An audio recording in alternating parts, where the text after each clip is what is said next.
이번 사고로 다친 한국인 가운데 생명이 위태로운 부상자는 한 명도 없는 것으로 파악됐습니다.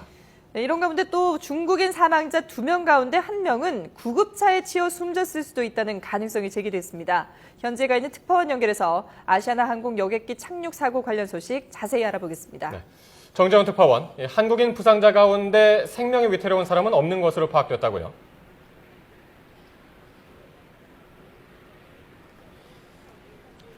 네, 그렇습니다. 한동만 샌프란시스코 총영사는 브리핑에서 한국인 부상자 가운데 중상자가 있지만 모두 생명에는 지장이 없는 상태라고 밝혔습니다. 또 한국인 탑승객 77명 가운데 44명이 병원에서 치료를 받았고 지금은 8명이 입원하고 있다고 설명했습니다. 8명 가운데 2명은 다리가 부러졌고 5명은 가슴과 허리 등의 통증이 심해 치료를 받고 있는 것으로 알려졌습니다. 미국 국적 한인 동포 역시 8명이 입원해 치료를 받고 있지만 위중한 환자는 없는 것으로 파악됐다고 총영사관 측은 설명했습니다.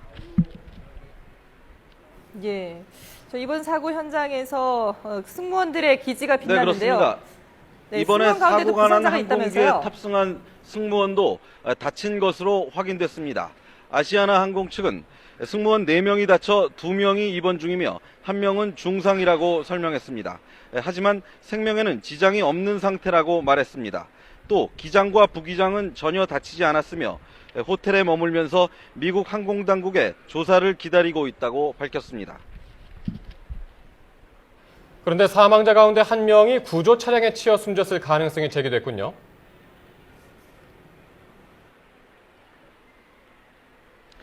네, AP통신이 보도한 내용입니다. AP통신은 이번에 숨진 중국인 여고생 가운데 1명은 구조 차량에 치여 숨졌을 가능성이 제기됐다고 전했습니다.